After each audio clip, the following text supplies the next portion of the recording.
Oh, yes. What's happening, everybody?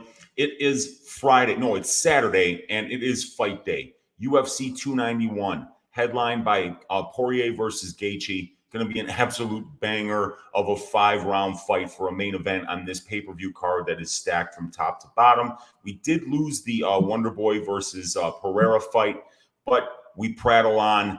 We keep going. This is a good card. 11 fights on it still. All of them really solid fights. And now it's my job to give you a greasy 4-leg parlay this week that's currently checking in at plus 901 right now on DraftKings Sportsbook. I like it this week. You know, there are a lot of spots that were sticking out. Got to do my research a little bit earlier than normal because of me taking last week off and having a little bit of extra time to tape these fights. So some really good prospects on this card. Some really good veterans on this card. We got Derek the Black Beast Lewis on this card. It's going to be always fun to watch his fights. So, yeah, let's get into it, you guys. 4 legs here. Hit that thumbs up. Hit that subscribe if you haven't already. And please consider joining the Patreon, which is where you will get access to the stats that you see in all my videos. But let's get into this parlay here. 4 legs on DraftKings Sportsbook. I will share my screen with you here. And there we go. So let's get on DraftKings here and talk about the first leg of this parlay, which is going to be the Matt Semmelsberger money line at minus 200 here. Look, Semmelsberger's got a ton of power, and we know what the narrative issues on this fight are for Uros Medic. Just had hand surgery in March. He is coming up a weight class on short notice at elevation to fight a guy in Matt Semmelsberger, who's a very big welterweight, a guy with excellent conditioning, and a guy with 9 UFC knockdowns. He's got a ton of power. He really just walked through Jake Matthews in their last fight, and it was surprising that he didn't finish him. But being up a weight class on short notice is always difficult. You add the elevation in there, and then you add in the fact that Uros Medic has never even seen a 3rd round in his career. So trying to fight in a 3rd round when you've never done it before in Salt Lake City at 4,000 feet altitude, it's a bad narrative issue there for Uros Medic in this spot. And I was already a big fan of Matt Semmelsberger, and if you look at who he's been fighting, you got to like the level of competition that this guy has been at. So if we go over here to the fight lines, we're just going to scroll down to Matt Semmelsberger here. We're going to get that in at minus 200. Leg number 2 of this parlay is going to be Uncle Weezy's ass shaving of the week. Mr. CJ Vergara is going to be shaving the fraudulent ass of Vinicius Salvador, who unprofessionally showed up overweight this week. Something that CJ Vergara has done a couple of times in his UFC career. He's missed weight twice. Now it was this time Vergara came in looking good, and it was Vinicius Salvador, his opponent, who came in 3 pounds over, I believe, looking like death warmed over on the scale. So Salvador is somebody who is an explosive striker. He's very creative. He's very unorthodox, but he throws everything from the hip. He's not very technical. And a guy like CJ Vergara, who just walks forward like Michael Myers with a machete, he is very difficult to throw those kind of techniques against, because he's going to constantly be in your face. So definitely liking CJ Vergara this week. If you want to take a safer form of this parlay, just take CJ Vergara's money line. But CJ Vergara inside the distance is plus 165. I really like that number. I really like that spot. I think CJ kind of walks through this dude, and the pressure, I think, is going to be the key. And also at elevation, too, we know we can count on CJ's cardio, but we know that Salvador's cardio, especially after that brutal weight cut where he missed weight, might be in a really bad place here. So I'm looking for CJ Vergara to shave some ass, get it done inside the distance. Plus 165 will really fatten up the final number of this parlay. So let's get back to DraftKings here. And we're going to go up here to fight parlays. No, it's going to be winning method. So we go to winning method. We go method of victory, double chance. And we are scrolling down here to CJ Vergara by knockout or submission, plus 165. That gets our parlay up to plus 297. Leg number 3 is going to be the Trevin Giles, Gabriel Bonfim fight to start round 2. Yes, at minus 125. Let me share my screen and show you the numbers on Bonfim and Giles here. So we're going to share this tab now. And now I'm looking at this fight to start round 2 line here. This is a minus 150 line here, actually, and now it's only minus 120. So this is a big trifecta bet on the prop template here. Minus 120 is a 54.5% implied probability. We see that 73% or 72.8% of welterweight fights that are scheduled for 3 rounds go to round 2. And then we can also see that Trevin Giles in his 11 UFC fights, only one of those fights has finished in round 1, while Bonfim finished his opponent, Munir Lazzez, with a guillotine in less than a minute. So I think that this is getting juiced because Bonfim got that finish in round 1. But look here, if we go down here to Gabriel Bonfim on the regional scene, 7 of his 12 fights started round 2. So it's, even though Gabriel Bonfim has a 100% finish rate and he's an extremely opportunistic submission grappler, and he's got a lot of power in his hands as well. So he's a very good finisher, really, wherever the fight goes. But he will take his time. And Trevin Giles is absolutely somebody that takes his time. He's a low-volume striker. He stays behind that jab. He moves pretty well for a welterweight.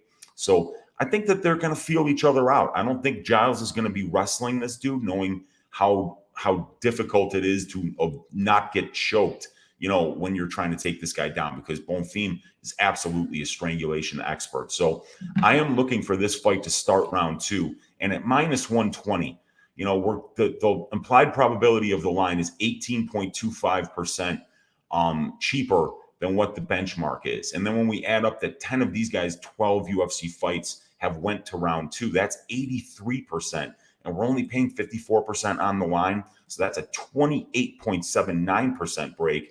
And then these guys are going to round 2 at actually a 10.5% rate higher than what the division does as a whole. So this is a trifecta bet, savings in all 3 comparisons, cheaply priced line with a lot of upside. This fattens up our parlay. So fight to start round 2, we're going to go up here to round props on DraftKings, and we're going to go to start round X, and we are going to take Bonfim, Trevin Giles, fight to start round 2, yes, at minus 125 there. That is leg 3 of the parlay. And then we got to finish it off with my camera went unplugged. My fault, you guys. And, oh, wow. Hang on just a second. I'll get this camera going. Let's do that and then that. Let's see here if that worked. Nope. Let me unplug it and plug it back in. These cameras are very, very touchy, especially when I'm not at home in my studio. So there we go. There's my beautiful face, everybody. Let's get back to it here. So leg 3 is going to be the Giles Bonfim fight to start round 2, yes, at minus 125. And then we got to let you hedge out with a big minus money number here at for the main event. Fight to finish inside the distance. Fight doesn't go to decision for Poirier versus Gaethje at minus 250 right now on DraftKings Sportsbook. If we go up here and we go to fight props, and we go down to the bottom, Dustin Poirier versus Gaethje, fight to go to decision, no, minus 250. That brings us up to plus 901 for this 4-leg parlay. And let me once again share my prop template with you here for the Poirier-Gaethje fight. We are looking at a minus 250 fight doesn't go to decision. Dustin Poirier has had 10 fights finish or be scheduled for 5 rounds in the UFC. Justin Gaethje has had 8 fights scheduled for 5 rounds in the UFC. Out of those 18 combined fights, 16 of them finished inside the distance. That's an 89% implied probability. When we compare that to the 71% implied probability of the fight doesn't go to decision line, we're talking about something here that is a huge savings. And then if we just look at the stylistic components of this matchup, they're both snipers. They're both excellent strikers. They're both durable, but at the same time, these guys, this is going to be a car crash. These guys are going to be fighting like two rats in a shoe for the full 25 minutes if it goes that long. And if it does, it's going to be one of the best fights of all time because these guys are always throwing with a lot of power. And Gaethje's looking to take your lower leg off. Poirier's working the body and going to the head. And he's got a lot of power in his hands, as does Gaethje. So I see this fight finishing inside the distance. I see it being a very violent fight. But if we cash the first three legs of that parlay, it gives us a nice chance to get out and say we could get a fight goes to decision bet at plus 200 here. And then that way we can hedge out that way and just take our however many units we want to guarantee ourselves if the first three legs come in. So that's a great hedge out opportunity. And I think it's a great bet. The analytics love it. The stylistic components of the matchup, I believe, lend me to think that this one is going to finish inside the distance. And it might even be in the first or second round. Both of these guys have that kind of power. Both of these guys are getting older.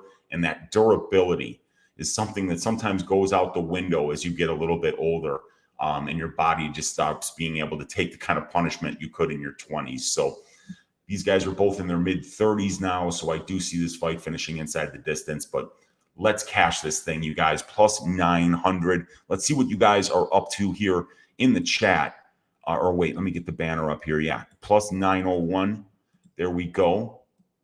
And we have got my guy Victor de Jesus in the room saying, "Oh, yes, what's up, Vic?" We got my guy EQ saying, "Is it me or does this card seem like it's Flapjack City?"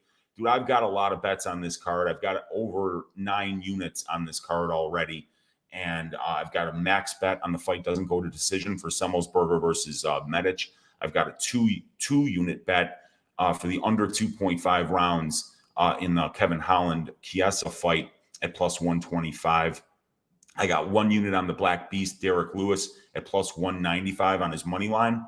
And what was the other bet? Oh, it was a 2-leg parlay. It was the Vergara money line and the Semmelsberger money line that I got 1 unit at plus 156. So those are the bets. I love the bets, but one of the things I try to be a little bit cautious about is not going in too confident, because that's sometimes when things go tits up when you're like, oh, I love my spots. There's no way I'm going to lose money this week. And then it all falls apart. So yeah, I try not to be too confident going in, but I like my spots. Otherwise, I wouldn't have bet them. And then EQ's also telling us, "Oi!" And we got my guy Olajuwon Dream in the room saying, "I'm liking Lewis more the more I think about it. His last 6 opponents, average age is 31. Heavyweights in their athletic prime. Now he's fighting somebody his age at 38 and came in great shape." And I'm also hearing that, if Derek Lewis loses this fight, the UFC is cutting him because they're paying him a ton of money. So they would rather get somebody cheaper out here. It'd be more profitable for them. But if Derek Lewis can get this knockout on a pay-per-view card, this could maybe spark him to start winning fights again. But we'll have to see. I'm taking the shot on Derek Lewis because Marcos Rogerio de Lima has never fought a heavyweight with power before. Go look at his opponents, man. Never once. And all he does is he just spams low leg kicks, and he never sets them up. He never puts that leg kick at the end of a combination. It always starts off his attack. And when you do that, when you throw naked leg kicks against somebody with who knows that you're going to throw them in Derek Lewis, I guarantee that very first calf kick that comes in on Derek Lewis, there's going to be a straight right coming right back down the pipe at De Lima. And if it lands, it's over. So De Lima better start learning to set up those fucking calf kicks because he's not fighting Stefan Struve anymore. He's not fighting, Waldo Cortez Acosta or any of the other names in that would never be able to get a knockdown in the UFC at the heavyweight level. Now he's fighting the knockout king, Derek Lewis, 13 UFC wins by way of knockout. So I'm taking the shot on Derek Lewis. He always seems to win when you don't think he's going to win. And my guy Rob saying, oi, let's go. We got my guy Lone Wolf DFS in the room saying, what's up, Weezy? Good to see you in here, brother. We got Giallo saying, grease me up, Weezy. That's what your Uncle Weezy does. He greases people up. And we got Giallo saying, I'm ready to slide into a tower of flapjacks, as am I. I'm looking to stack cash tickets like flapjacks, and it starts with this parlay and it ends with all the other bets on the card today. So I'm really looking forward to watching these fights. We got my guy Zila YT in the room saying, oi. We got Jenna Marie in the room saying, oi, Weezy. What's up, Jenna? Good to see you hanging out in here. Brady Stevens saying Lewis round 2 KO is plus 1,100. My guy Brady put a quarter unit on Derek Lewis by third round KO at something like plus 3,300. So if he hits that bet, he's going to be up like 8.25 units, and there's going to be a party at his house. So definitely rooting for that to happen. I'm rooting for a Black Beast win. We'll see how it all goes. But yeah, round 2 KO at plus 1,100 is very tempting. He's got a lot of second round knockouts. Olajuwon Dream saying, hell yeah. We got TH saying, oi. We got Gary Freeman. They're like the same size. Semmelsberger has gone to decision in 4 of his last 5. He has knockdowns, knockouts. We all thought this was the Wells fight, and it went over. I don't see the confidence here on semi. That's all right, man. I mean, it's a level of competition thing. It's a weight class thing. Semis. I mean, I know that Medic is a tall dude, but he's a tall, skinny dude. Semis are like a former football player. He's explosive. That right hand, it lands and dudes go down. So yeah, you don't have to be confident in Semmelsberger because I got enough confidence for both of us. We got Color of Combat saying, oi, what's popping, Weezy? Who are you picking in Spence versus Crawford? Any prize picks plays for tonight? So the prize picks plays, I had 3. I had Wonder Boy under for significant strikes. That fight isn't happening. I had the Semmelsberger under 9.5 minutes. That got changed to 8.5 minutes. And I had the over for significant strikes for Poirier, but it was at 72, and now it's at like 76 or 77.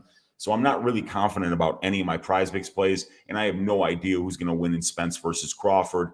I think my guy Narco Cops got a big bet on that fight. So if you go check out Narco Cops channel, I think that he can tell you who's going to win that fight and do it with a lot more accuracy than your Uncle Weezy can, because Narco Cop actually knows boxing. I do not. Zila saying main event over 2.5 at minus 127 seems like free money. I disagree, Zila. I think that these guys are going to beat the hell out of each other. I think even if you cash that, it's going to be such a sweat that it might not even be worth it. But my prop template actually really likes the under 2.5 rounds for that fight, and which is another reason why I bet the fight doesn't go to decision as the final leg of this parlay. Dixon Sider in here saying, "Good afternoon, Prophet Weezy. What's for lunch today?" We just so I'm up at Eagle Ridge Resort right now in Galena, Illinois, and we were golfing on Thursday. Yesterday, it was 98 degrees and sunny with like 100% humidity, and my back was killing me, so I did not go out there. Back not in great shape today either, so staying in. It's pretty hot, but now it's actually starting to cool down here. But wanted to get this video out for you guys, and I wanted to get a little bit ahead on some stats work that I need to do. So for lunch today, I don't know, but I know that we are having Italian beef tonight when everybody gets back from golfing. And then also there'll be a lot of alcohol for dinner as well. We got the Cuban Assassin in the room saying, what it do, Weezy? Let's get it today. It's 104 degrees in Los Angeles. Up early to stack tickets like flapjacks. Let's go, man. 104 is entirely too hot. You got to write your congressman or something and say that this is just simply unacceptable. We got Gene Ellis in the room saying, I like it, Weezy. Good chance we can cash this one. I hope so, man. Plus 900 will be a nice parlay to cash. We got Grateful Dude saying, good luck today. We got Go Flamingo saying, oi, oi, oi. We'll have to rewatch the show.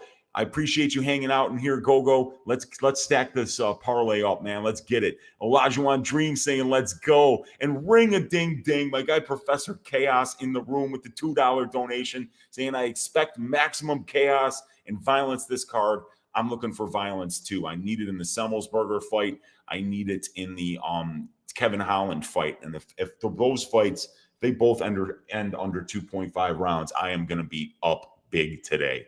And I appreciate the donation, Professor Chaos. Thanks for hanging out with us, brother. Olajuwon Dream saying, yup, Derek been fighting way better competition. Yeah, he has. He's much better guys. Tone Miggins in the room saying, let's go, Weezy. Me too, Back Beast by KO. Let's get it, man. Let's get that Black Beast KO. I love it. Olajuwon saying, look what happened to Chris Dawkins. Yes, sir. He went down.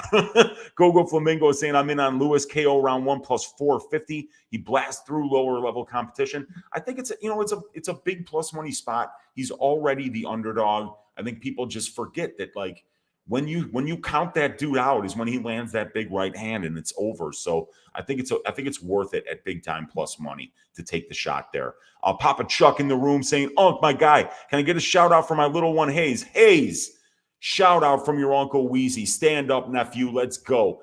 Get it, Papa Chuck. Good to see you hanging out in here, and shout out to your little one, Hayes. We got Terry Mizzo in the room saying, I love you, Weezy, but folks, please take your cholesterol medication because this four-legger is extra greasy, says my guy Terry Mizzo. This is, even for Uncle Weezy, this is a greasy parlay. But hey, it's a greasy weekend. I've been drinking all weekend, playing golf with my friends, enjoying. We've been laughing our asses off, talking about the old days. A lot of story time with Uncle Weezy this week, having a really good time. Fond memories of a great mathematician, a great man in Jacques Titz, talking about my Nissan that got towed. Actually, it was a Datsun Nissan. All the stories that you've heard on Storytime with Uncle Weezy have been floating around here in Eagle Ridge Resort as well, and we're having a really good time. We got Andy Wursel in the room, leader of men, he says. What's up, Andy? We got Jono saying, let's cash these violence bets up at elevation. Let's get it, Jono. We got the Bookie Man. Weezy, the best beefs are Johnny's. Dude, I drove by a Johnny's. I realized I never tried it. And I know where there's one fairly close to me. If I go south, I'm going to try it soon because Italian beef. Now, my favorite is Duke's in Chicago at Central and Elston. The hole in the wall place, but they got the best Italian beef in the city. In my opinion, my favorite Italian beef is Duke's, but I will try Johnny's. I have heard good things. Dixon Cider saying that would be so cool. We got Andy saying Italian beefs with spicy giardiniera are the best. I couldn't agree more. Weezy, what's your favorite beef place? It's Duke's. Small, dumpy little place, hole in the wall, but it is killer for Italian beef. Absolutely killer. And to Bookie Man saying in Chicago, Johnny got the best beef. I got to try Johnny's, man. I appreciate you guys for the heads up. I'm always looking for a good Chicago Italian beef. I have had Duke's too. Okay, there we go. To Bookie Man is a Chicago guy. There we go, Bookie Man. We're going to have to hook up for a beef one time, dude. Take care of some business and go over to Johnny's because I've heard very good things. You guys, thank you for hanging out. Let's cash this parlay plus 901. It'd be really nice to hit this. We're going to really enjoy these fights. Should be a lot of action, a lot of fun tonight, but it'll be always a lot more fun when we stack cash tickets like flapjacks and make these bookies cry. So thank you for everybody who tuned in. Hit that thumbs up. Hit that subscribe if you haven't already. Please consider joining the Patreon where you can get access to the prop template, where you can get access to the advanced stats that I use to kind of start my reads every single week. I think it's great. It's a great way to get ahead of things. I'm getting these stats out 2 to 3 weeks ahead of time so that you can get your research started early. And it's a great way to support my work so that I can keep coming here and doing free content on YouTube for y'all. Guys, have a great day. Enjoy those fights. Stack cash tickets like flapjacks. And then Brady and I will see you tomorrow night, 6:15 Central Time. Pub Sports Radio for Stat Diggers, where we're going to talk about the next card coming up. Looking forward to that one as well. You guys have a great night. Enjoy the fights, and we will talk to you tomorrow.